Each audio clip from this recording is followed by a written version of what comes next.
아멘.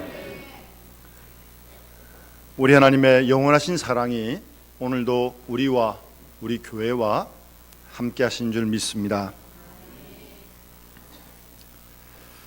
오늘날 현대인들의 문제는 그것은 풍성한데 그분이 없는 것입니다. 현대인들의 위기는 그것을 위해서는 목숨이라도 바치는데 그분을 위해서는 1분도 아깝게 생각하는 것입니다.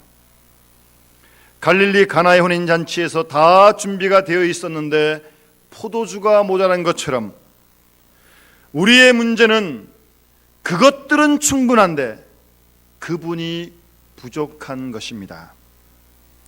더 큰 함정은 그분의 부족함을 대수롭지 않게 여기는 마음입니다. 그것이 없으면 큰일 나는 줄 알면서도 그분을 잃어버린 것을 만만하게 여기고 있는 것입니다.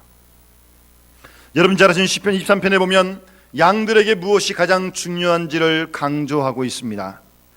겉으로 보면 양들에게는 푸른 초장과 실문한 물가가 필요한 것처럼 보이지만 실상은 그렇지 않습니다. 양들에게 절대적으로 중요하고 필요한 것은 물가나 초장보다 목자입니다. 왜냐하면 그 목자가 쉴만한 물가와 푸른 초장으로 인도하기 때문입니다. 목자가 없는 풀밭과 물가는 그저 한시적인 것에 불과한 것입니다. 그러므로 목자 없는 양은 살아있다 하지만 실상은 죽은 양에 불과합니다. 현대인들은 그것들로 충만합니다. 쉴만한 물가도 있고 푸른 풀밭도 다양하게 다 준비되어 있습니다. 그런데 그분이 없습니다. 목자 없는 양은 물을 마셔도 불안하고요, 풀을 먹어도 두렵듯이 그분이 없는 사람들의 삶은 언제나 불안하고 두렵습니다. 우리 성도들의 삶도 크게 다르지 않습니다. 여러분, 우리 믿음의 식구들의 삶의 갈등과 갈증의 원인이 무엇입니까? 그것을 그분으로 착각하고 있기 때문입니다. 여러분, 비슷한 것은 결코 같은 것이 아닙니다. 그것과 그분이 비슷할 수는 있어도 결코 같은 것은 아닙니다. 그분의 자리는 그분으로만 채울 수 있습니다. 그것으로 그분의 자리를 대신할 수 없습니다. 이 땅에는 예수님의 복을 갈망하거나 주님의 기적과 응답과 축복과 은사와 형통을 사모하는 사람들이 많이 있습니다. 그런데 그들은 신앙생활을 하면서도 늘 갈등하고 갈증을 느끼고 있습니다. 어디서도 무엇으로도 만족이 없습니다. 여러분, 하늘의 충만은 밖으로부터 흘러 들어오는 것이 아니라 우리 안에서 솟아나는 줄 믿습니다. 이 물을 먹는 자마다 다시 가라지 않겠다고, 목마르지 않겠다고 주님 말씀하지 않으셨습니까? 생수의 근원은 우리 주님이십니다. 주님이 주신 축복이나 기적은 그것들이지 그것 자체가 그분은 아닙니다. 사람의 참사랑도 그 사람을 사랑해야 식지 않을 수 있지, 그 사람의 조건이나 환경을 사랑하면 언젠가는 지치고 변하고 맙니다. 마찬가지로 믿음이라고 하는 것은 예수 그리스도를 만나고 주님과 함께 사귐을 갖는 것이며 결국 우리 주님의 안식으로 들어가는 것이 신앙생활입니다. 더 많이 소유하고 형통하고 잘되고 기적을 창출하는 것은 그분이 아니라 그것에 속하는 것입니다. 그분을 소유하면 조건 없이 사랑할 수 있고요, 애씀이 없이 주를 위해, 교회를 위해 희생할 수 있습니다. 주님을 사랑하니까요. 이유는 그 이상 그 이하도 아닙니다. 우리 생활 속에 인터넷, 물질, TV, 명예, 평안함, 형통함, 자녀, 좋은 집, 좋은 차, 그런 것들이 아닌 오직 주님만이 그분이십니다. 세상이 다 내 것이 된다 할지라도 그분을 대신할 수, 바꿀 수 없는 것입니다. 오늘 하루도 우리 남은 인생을 그것을 위해 살지 말고 그분을 위해 살아갈 수 있는 우리 모든 믿음의 식구들이 될 수 있길 바라고요. 그것들을 사랑하지 말고 그분 자체를 사랑하는 그런 우리 믿음의 식구들이 다 되어질 수 있기를 간절히 주의 이름으로 축원합니다. 오늘 본 말씀은 자신이 하나님 위치에 있었던 바벨론의 느부갓네살처럼 교만하고 비참하게 살 수도 있고, 하나님을 하나님으로 섬겼던 오늘 본문의 바사왕 고레스처럼 겸손하고 축복된 삶을 살 수도 있습니다. 우리는 오늘 이 시대에 여호와 하나님의 감동을 받은 오늘 본문의 고레스처럼 그것이 아닌 그분을 위해 살아가는 귀한 성도들이 되어질 수 있기를 소원합니다. 본문 말씀처럼 하나님께 감동을 받은 고레스는 먼저 하나님 중심의 삶을 살았습니다. 본문 23절 말씀 보십시오. 하늘의 신 여호와께서 세상 만국을 내게 주셨다라고 그렇게 말씀하고 있습니다. 여러분 아시는 대로 고레스 왕은 이방 왕입니다. 이방 왕 고레스 왕은 다니엘을 통하여 하나님을 믿게 되었던 것입니다. 하나님의 능력과 하나님의 주권을 친히 체험하게 되었습니다. 가만 보면 하나님의 사람 옆에는 언제나 좋은 신앙의 유익을 주는 멘토와 같은 하나님의 사람이 있습니다. 고레스 옆에는 다니엘이 있었던 것처럼 말입니다. 좋은 하나님의 사람인 부모님, 또 자녀, 가족, 배우자, 이웃, 성도 때문에 우리 모두는 하나님을 더욱더 잘 믿게 되는 것입니다. 그런 분들이 주위에 많은 것이 얼마나 고마운 일인지 모릅니다. 오늘 고레스 왕이 하늘의 신 여호와께서 세상 만국을 나에게 주셨다라고 그렇게 놀라운 신앙 고백을 하고 있습니다. 여러분, 고레스 왕 정도면 충분히 교만할 수 있고 충분히 방탕할 수 있는 사람입니다. 그러나 고레스 왕은 모든 복을 하나님이 주셨다고 그렇게 고백하고 있습니다. 모든 것이 자기의 것인 줄 착각했던 느부갓네살 왕과는 전혀 대조적인 하나님 중심의 사람이었습니다. 여러분 혹시 솔개라는 날짐승 한번 이름 들어보셨죠? 우리가 좀 보기는 쉽지 않은데요, 매하고 좀 비슷하게 생겼고 좀 독수리 같은 그런 솔개라는 날짐승이 있습니다. 여러분 이 솔개는요 40년을 살고 나면 죽든지 아니면 다시 새롭게 태어나게 됩니다. 왜냐하면 솔개는요 40년이 지나면 이 부리가 자꾸 퇴화됩니다. 짧아지고 이 발톱도 다 닳아서 없어지게 됩니다. 깃털도 힘이 떨어져 가지고 잘 날지 못합니다. 40년쯤 되면요. 그런데 그 중에 일부 솔개는 40년이 되면, 그런 상태가 되면 높은 산으로 올라가서 둥지를 틀어놓고 거기서 정확하게는 한 130일 정도 자신과 아주 싸움을 시작합니다.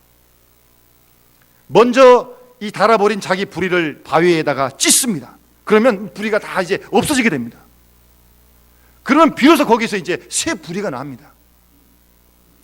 새 부리가 나기를 기다려가지고 새 부리가 나면 그 자기 새 부리를 가지고 자기의 그 닳아버린 발톱을 다 뽑아버립니다.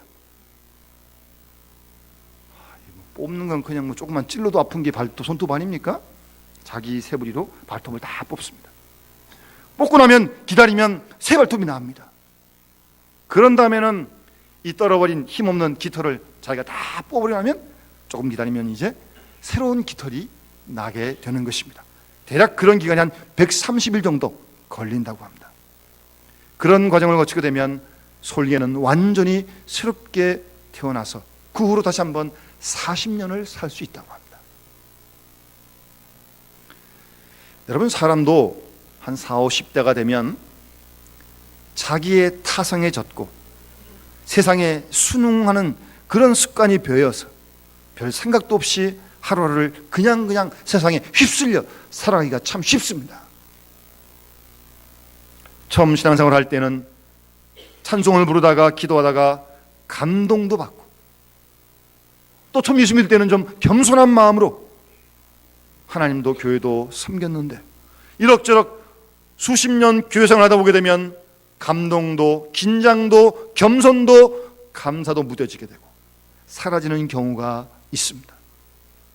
기도합시다, 전도합시다 해도 별로 관심 없고 시큰둥합니다. 그리고 미안한 마음도 잘 없고요. 이런 것들이 서서히 진행되게 되면 자신의 신앙은 영적으로 가라앉게 되고, 따라서 정적 성장은 멈추게 되는 것입니다. 여러분, 우리 모두의 생명, 우리의 가정, 생업, 건강, 물질, 이 모든 것 하나님이 주신 줄 믿습니다. 오늘 고로스의 신앙 고백처럼 이 모든 것을 하나님이 주셨다고 고백하고 감사하며 우리 모두는 하나님 중심으로 돌아가야 할 것입니다. 세상 속에서 나도 모르게 교만하고 게으르고 당연한 병에 걸렸었는데 이제 이 모든 것이 다 하나님 주셨다고 고백하고 감사하는 하나님의 중심의 삶을 살아 하나님을 기쁘시게 해드리는 이 시대에 고레스와 같은 우리 모두가 되어질 수 있기를 간절히 소원합니다. 다음으로 하나님의 감동을 받은 고레스는 철저하게 성전 중심의 삶을 살았습니다. 23절 말씀 보세요. 나에게 명령하여 유대 예루살렘에 성전을 건축하라 하셨나니 라고 말씀하고 있습니다. 이방왕 고레스는 무너진 예루살렘의 성전을 안타깝게 생각을 했고, 그리고 스룹바벨을 지원해가지고 그 성전을 건축할 수 있도록 도와주었습니다. 자기 나라의 성전도 아닌데, 식민지 나라의 성전인데 거기 성전에 관심을 갖고 필요한 모든 자재를 다 공급해 주었던 것입니다. 성전을 건축하기 위해서 믿음과 물질과 정성이 다 필요합니다. 뿐만 아니라 성전을 건축한 데는 언제나 반대하는 그런 사람들도, 저항도 분명히 있었습니다. 그런데 하나님께 감동을 받은 고레스 왕은 이와 같은 것을 다 예측하면서도 성전 건축이 하나님의 뜻임을 알았습니다. 그래서 무너졌던 솔로몬의 성전을 일으켜서 좀 그보다는 작지만 제2의 성전인 스룹바벨 성전을 건축하게 되었던 것입니다. 예나 지금이나 성전을 건축하는 일은 결코 쉬운 일이 아닙니다. 생각 이상으로 어려움과 때로 반대하는 그런 세력들도 있습니다. 그렇지만 여호와의 전 주의 몸된 교회 성전을 건축하는 것보다 더 보람되고 축복된 일은 없습니다. 그래서 힘이 들더라도 우리 모두가 기도하며 성전 건축을 하는 것입니다. 하나님께서는 세상이나 자기 집 중심의 삶이 아닌 우리의 선진 청교도들처럼 먼저 교회를 세우는 일에 힘쓰는 성도를 기뻐하시는 줄 믿습니다. 하나님의 감동으로 성전을 건축하고 하나님의 기뻐하시는 일을 하며 어려움을 이겨가는 믿음의 귀한 우리 식구들이 되어줄 수 있기를 바랍니다. 여러분, 기독교 서점에 나가보면 이 천국을 갔다 왔던 사람들의 이야기책이 참 많습니다. 언제 한번 관심이 있으면 보시기 바랍니다. 재미있는 내용들이 많아요. 천국 간증인데요, 거기 보면 이런 내용도 있습니다. 당신이 본 거니까 봤다는 내용 할 말 없는 거 아니겠습니까? 하늘나라 가면요, 고관 대작들이 사는 큰 어마어마한 집이 있는 동시에 반면 좀 더 찌그러져 가는 그런 초가집도 있다고 합니다. 정말 그런지 모르겠지만 또 어떤 분은 또 그래요. 하나님 나라 가면 중국집이 있어가지고요, 그래서 짜장면을 먹는지 잘 모르겠지만 그 사람은 그걸 또 봤다니까. 근데 재밌는 건 평신도는 짜장면을 먹고 있고, 장로님은 서빙을 하고 있고, 목사님은 배달을 갔답니다. 자기가 그렇게 봤다니까 어떻게 하겠습니까? 그리고 천국에 가보면 어떤 사람은 황금 면류관을 썼고, 어떤 사람은 개털 모자는 사람도 쓴 사람이 있다고. 예전에 부흥사 목사님들도 그런 말씀하신 거 저도 들었습니다. 면류관 쓴 사람 있는가 하면 개털 모자 쓴 사람도 있다고. 그리고 어떤 책에 보면 이런 재미난 얘기도 있습니다. 천국이 너무 좋아가지고 지구로 안 돌아가겠다고 그러니까 예수님이 발로 뻥 차시면서 내려보내시는데 자기의 이 얻어맞은 멍자국을 보여주면서 이렇게 하나님 보내서 내가 왔다고, 그런 같은 이야기도 있습니다. 사진까지 찍어놨다 그래요. 물론 이 사람들이 전 거짓말한다고 믿지 않습니다. 어디다 그 거짓말을 써가지고 책을 내겠습니까? 천국도 보고 왔는데. 그런데 어쨌든 천국은 너무나 좋은 곳이기 때문에 무슨 말로 글로 표현하기가 참 어렵습니다. 여러분 계시록이나 다니엘서 보십시오. 하나님 나라의 그 모습을 본 내용들을 보면 뭐 어떻게 그림을 그려볼래도 그릴 수가 없어요. 뭐 얼굴이 뭐 네 개고 무슨 뭐 수레가 달려 있고 이게 뭐 도대체 하여튼 뭐 그런 표현하기가 참 어렵습니다. 그러니까 이제 뭐 이렇게 저렇게 이제 자기가 본 그런 내용들을 소개하겠죠. 그런데요, 그런 천국 간증 중에 가장 마음에 와닿는 간증이 하나 있는데, 이 사막 교부요, 뭐 오늘 얘기하면 뭐 수도 원장쯤 되는 그런 사람들입니다.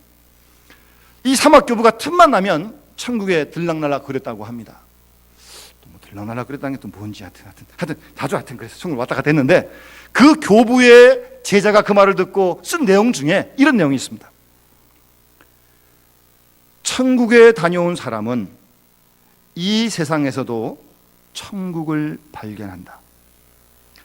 그리고 일상생활 속에서 거룩함을 본다. 그리고 지극히 작은 자에게서 예수님을 보는 사람이 천국을 보고 온 사람이다. 아주 오래 남는 말을 했습니다. 이런 사람이 천국을 보고 온 사람이다. 어떤 사막교부는 그렇게 말을 했습니다. 여러분, 우리 모두는 이 세상에서 영원히 살 사람 아무도 없습니다. 하나님이 언제고 부르시면 우리는 이 땅을 떠나야 합니다. 어제 오후에 제가 우리 노예 어떤 목사님에게 전화를 받았는데, 아마 아시는 분 계실 거예요. 우리 김동찬 목사님이라고 오래전에 우리 교회에서 교육전사님 하셨어요. 여기 우리 시찰내에 지금 개척하셔서 목회하고 계신데, 이분이 지난 목요일날 자전거 타고 이렇게 운동하러 나가셨다가 어떤 일인지는 잘 모르겠지만 어쨌든 머리를 다치셨습니다. 그래서 지금 고대 구로병원에 수술을 받고 종근대실에 계시다고, 의식이 없는 상태라고 기도를 부탁하는 그런 전화를 받았습니다. 제가 뭐 우리 시찰내에 계시고 또 우리 선배님이시고 또 우리 교회 또 봉사하셨기 때문에 제가 자주 만나 말씀도 나누고, 얼마 전에도 우리 시찰에서 같이 만나서 얘기를 했었는데 뭐 크게 그러지 않으셨거든요. 저보다 한 두세 살 위신데 정말 모를 일입니다. 모를 일입니다. 여러분, 성전은요 하나님 나라의 지점입니다. 물론 이 성전이 교회가 하나님 나라는 아니에요. 하나님 나라는 다 하나님 나라는 아니지만 하나님 나라의 지점이라는 거죠. 지점. 그래서 우리는 이 성전에서 예배하고 봉사하고 섬기면서 하나님 나라의 기쁨을 맛보아야 합니다. 그리고 성전을 짓고 성전에 모여서 예배를 드리며 주 앞에 교회 앞에 충성을 다해야 합니다. 그러한 성전 중심의 삶이 곧 하나님 중심의 삶인 줄 믿습니다. 누구 때문에 교회를 사랑하는 게 아니고, 무엇 때문에 사랑하는 것도 아니고, 주님 때문에 교회를 사랑하고 교회를 섬기는 거 아니겠습니까? 그렇게 신앙생활을 교회 생활을 잘하는 것이 천국 가는 길이고, 어찌 보면 하나님 나라에서 우리의 삶을 여기서 연습하는 거 아니겠습니까? 그래서 믿음의 사람은 하나님의 전을 무시하거나 소홀히 하지 않습니다. 왜냐하면 주님이 살아계시고 주께서 핏값으로 이 교회를 세우셨기 때문입니다. 오늘 본문에 이방 바사왕 고레스가 하나님의 감동을 받아서 자기 나라도 아니고 식민지 나라의 예루살렘의 성전을 건축한 것 같이 우리도 날마다 하나님의 성전 중심으로 생활을 함으로 말미암아 하나님의 마음을 기쁘시게 해드리는 우리 모든 식구들이 될 수 있기를 바랍니다. 끝으로 하나님께 감동받은 고레스는 배려 중심의 삶을 살았습니다. 오늘 23절 끝에 보시면 너희 중에 그의 백성된 자는 다 올라갈지어다. 너희 하나님 여호와께서 함께 하시기를 원한다라고 그렇게 23절에 말씀하고 있습니다. 하나님께 감동받은 바사왕 고레스는 화해의 정책을 썼습니다. 포로된 백성들 가운데 이스라엘로 돌아가길 원하는 사람 다 자유롭게 돌려보냈습니다. 고레스 왕은 자기 나라 바사 중심이 아니고 페르시아 중심이 아니고 오히려 식민지 나라 이스라엘 중심이었고, 고레스는 나 중심이 아니라 오히려 식민지인 이스라엘, 너 중심의 배려가 있었던 사람입니다. 이런 배려에는 큰 감동이 있고 감사가 있지 않습니까? 여러분, 누군가가 여러분에게 조그만 걸 배려해 줄 때 얼마나 고맙습니까? 예배 마치고 식당 가서 예배 드리는데 어떤 분이 저에게 물을 한 컵 떠다주세요. 그렇게 배려해 주세요. 참 감사해요. 새벽기도를 마치고 나가는데 어떤 분이 제 신발을 다시 돌려놔줘요. 조그만 거지만 그런 배려가 참 마음을 따뜻하게 합니다. 그 은혜를 잊을 수가 없어요. 우리는 우리 주위에 많은 사람들로 받은 배려를 기억하고 감사해야 합니다. 강제로 짓밟는 느부갓네살 그런 식의 삶이 아니라 상대를, 이웃을 배려하는 하나님께 감동받은 고레스식의 삶을 살아가면 우리 삶에 놀라운 변화와 기적이 일어날 줄로 믿습니다. 여러분, 이런 재미난 얘기가 있습니다. 소와 사자가 있었습니다. 둘은 죽도록 사랑하고 결혼을 했습니다. 이야기예요, 이야기. 소하고 사자하고 뭐 결혼할 리가 없죠. 하여튼 소와 사자가 너무 좋아해서 하여튼 결혼을 했습니다. 그래서 둘이 결혼하면서 약속을 했습니다. 서로에게 최선을 다하기로. 그래서 그 말대로, 약속대로 소는 최선을 다해서 맛있는 풀을 가져다가 사자에게 주었습니다. 사자는 고기를 먹어야 되잖아요. 그래도 마음에 안 들지만 최선을 다하기 위해서 하여튼 갖다 주는 풀을 먹었습니다. 사자도 최선을 다해서 맛있는 살코기를 날마다 소에게 대접했습니다. 소는 풀을 먹어야 되는데 싫지만 그래도 정성을 다하는 게 고마워서 참았습니다. 사자와 소가 함께 참았습니다. 여러분, 그런데요, 참을성에는 언제나 한계가 있습니다. 언제는 폭발합니다. 나도 모르는 사이에. 그래서 결국 소와 사자는 크게 다투고 헤어지고 말았습니다. 헤어지면서 서로가 한 말이 뭔지 아십니까? 나는 너에게 최선을 다했어. 다했죠. 하기는 쌍방간에. 여러분, 자기 중심 위주로 생각하는 최선, 상대방의 상대를 헤아리지 못하는 그런 최선은요, 최악으로 끝나는 경우가 종종 있습니다. 최선을 다하지 않고 상대를 대하는 것도 문제가 되지만 자기 위주의 최선, 큰 문제가 될 수 있다는 것을 알아야 합니다. 그런가 하면 여러분 혹시 어렸을 때 읽으신 그 안데르센 동화집 보면 또 이런 훈훈한 이야기가 있습니다. 농부가 있었는데요, 농부가 아내에게 하루는 여보, 오늘 이 말을 내가 가져가서 좋은 곳으로 바꿔올게 그러는 거예요. 그래서 아내가 잘 생각했어요. 좋은 곳으로 바꿔오세요. 그래서 이제 이 남편이, 농부가 말을 가지고 나갔습니다. 가다 보니까 소를 가진 사람을 만났는데 그 사람이 소가 좋다고 자랑을 합니다. 소하고 바꿨습니다. 그래서 소를 가지고 또 가는데 좀 가다 보니까 양을 가진 사람을 만났는데 또 그 사람이 양 자랑을 막 하는 거예요. 그 소하고 양하고 또 바꿨습니다. 그리고 양을 가다 보니까 거위를 가진 사람을 만났는데 그 사람이 이 거위 참 좋은 거위라고. 또 속 좋은 농부는 또 바꿨습니다. 거위를 가지고 가다가 암탉을 가진 사람 만났어요. 그 사람이 알도 잘 낳고 수입도 좋다고 거위하고 암탉하고 바꿨습니다. 그래서 암탉을 가지고 가는데 어떤 사람이 사과 한 봉지를 들고 있어요. 맛있는 사과라고. 냅다 사과하고 또 바꿨습니다. 암탉을. 그리고 이제 집으로 흐뭇한 마음으로 좋아가지고 막 들어오다가 이제 좀 피곤해서 어떤 주막에 잠깐 머물렀어요. 마침 그 주막에는 어떤 한 귀족이 쉬고 있었는데 그 농부 얘기를 다 듣고 나더니 이 귀족이 농부한테 아마 당신 아내 틀림없이 당신에게 화낼 겁니다. 이 말을 가지고 갔는데 이게 사과 몇 조각 들고 가면 되겠습니까? 그래서 농부가 그래요? 아니에요. 제 아내는 틀림없이 잘했어요. 훌륭해요. 그렇게 말할 겁니다. 그러는 거예요. 그래서 귀족이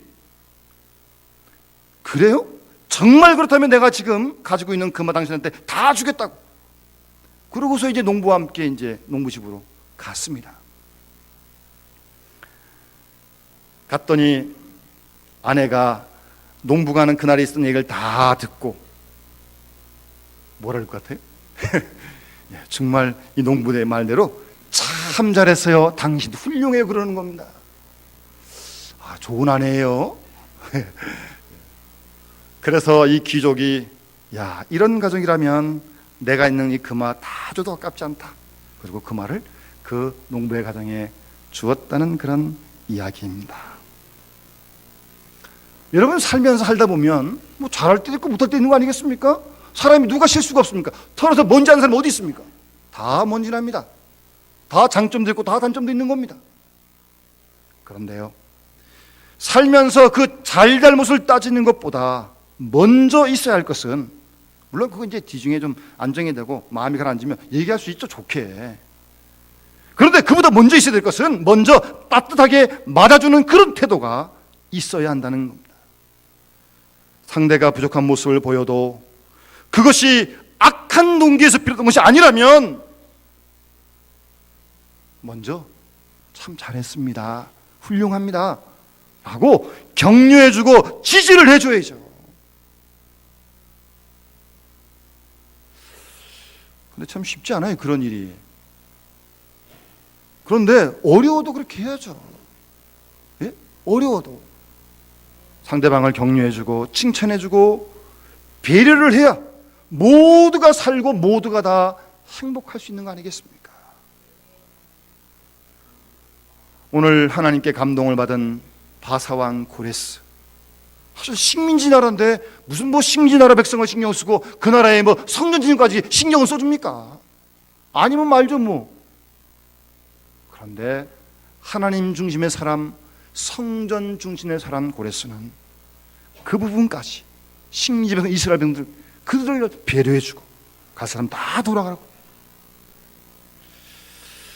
사랑하는 성도 여러분, 오늘 우리 본문의 이 고레스처럼 오늘 이 시대에 우리 모두가 하나님께 감동을 받아 우리의 남은 생애를 하나님 중심으로, 교회 중심으로, 그리고 이웃을 사랑하며 배려하며 살아가는 이 땅의 진정한 고레스 같은 사람이 다 되어질 수 있기를 주의 이름으로 축원합니다. 기도드리겠습니다. 사랑의 아버지 하나님, 오늘도 저희를 부르시고 주의 말씀 앞에 저희를 서게 하심을 감사드립니다. 오늘 주의 말씀을 들으며 우리의 모습을 돌아보건대 참 이방왕이었지만 다니엘을 통해 하나님을 믿고 하나님께 감동을 받아 하나님 중심의 삶을 사는 귀한 아름다운 모습을 보게 됩니다. 그리고 성전 중심의 삶을 살며 정말 따뜻하게 이웃을, 식민지 사람들을 배려하는 모습들을 저희들이 보게 됩니다. 아버지 하나님, 저희들이 하나님 위한다고 또 교회를 위한다고 생각하고 말할 때가 많이 있었지만 돌이켜보면 너무나도 앞서고 자기 생각이 강하고 이웃을 세밀하게 배려하지 못한, 남의 눈에 티는 보면서도 자신 속에 있는 들보를 보지 못한 저희들의 어리석음과 연약함을 주님 용서하여 주시옵소서. 다시 한번 우리 모두를 고레스처럼 여호와의 신으로 감동시키셔서 하나님 중심으로, 그리고 성전 중심으로, 그리고 주께 사랑하시는 그 우리의 모든 이웃들을 사랑하고 배려하는 마음으로 볼 수 있는 아름다운 마음을 우리 모두에게 이 시간 허락하여 주시옵소서. 주 예수 그리스도 이름으로 간절히 기도드리옵나이다. 아멘.